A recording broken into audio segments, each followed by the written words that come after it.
I'm sort of starting to hope very, very cautiously that American farmers are realizing that Donald Trump is the reason that a lot of these new struggles they're experiencing are part of their reality. And hopefully, they're going to hold him accountable for that in 2020, particularly because a lot of those Midwest states in which these farmers reside were very close in 2016 and could make the difference between Donald Trump being reelected or not being reelected. As you may know, the White House has been running up these huge deficits with their tax cut for the rich. They've also been running up deficits with subsidies to farmers to make up for the crushing consequences of Donald Trump's tariffs. And the White House has now announced that they're going to add an additional $16 billion to help out farmers. But the bailout of the farmers does not actually solve the underlying issue, which is that the tariffs that Donald Trump has put in place have decimated the markets in which these farmers operate. Soybean farmers are being destroyed in the US.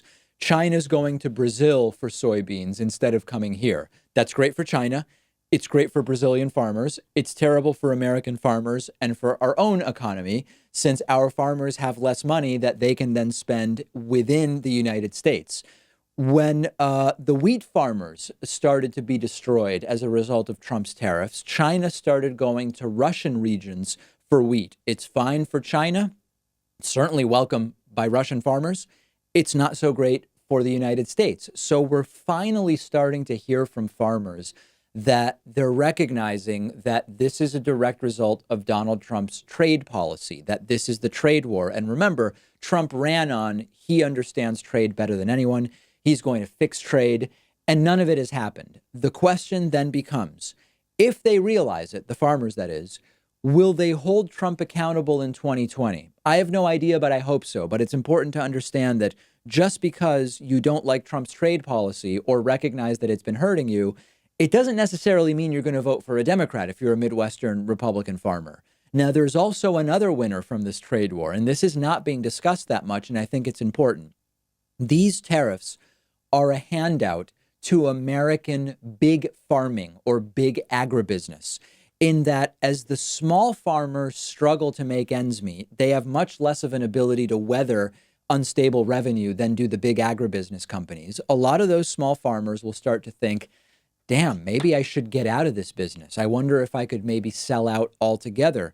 Maybe some huge agribusiness conglomerate will buy me out at a significant discount because I'm struggling so badly, which has the effect of further consolidating the food production of the United States among few very large factory farmers and multinational agribusiness type companies. So make no mistake, if you're a farmer and you voted for Trump, this is what you voted for, in the sense that Trump promised it. He pretended to have a clue about tariffs and trade. He clearly convinced enough people that he has a clue on that to get them to vote for him. And he did what he promised to do.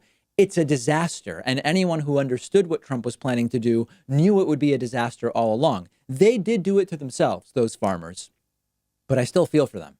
I guess I see them as adults who decide things for themselves, except they have a disease of sorts called hyperpartisanship. Like in the same way that you wouldn't get mad at someone for being an alcoholic, because it's sort of like getting mad at someone for being a diabetic. We have, all of us to some degree, have this partisanship that blinds us in some way, shape, or form. You become addicted to political party. You become drunk off of disinformation and political attack ads and talking points.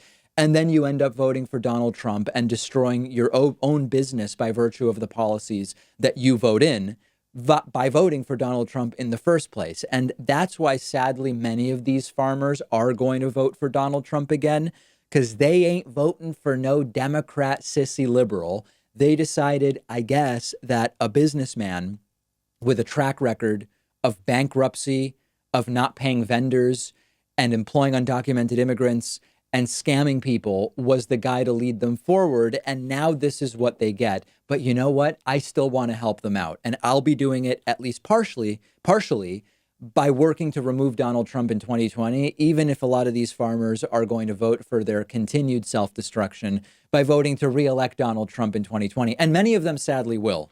Hopefully, enough of them realize not only is this Trump's fault, but I should vote for someone else in November of 2020, that he will lose some of those Midwestern states that he won in 2016. Way too early to know, but obviously we will eventually figure that out. Today's program is sponsored in part by Blinkist.com/Pakman. If you've not already heard about Blinkist, it's amazing. It's an app for your phone, tablet, or web browser. And what they do is they take nonfiction books, popular nonfiction, critically acclaimed nonfiction. They condense the book into a 15-minute audiobook. You get all the most important information and insights from each book, but you can soak up the entire essence of the book in one sitting.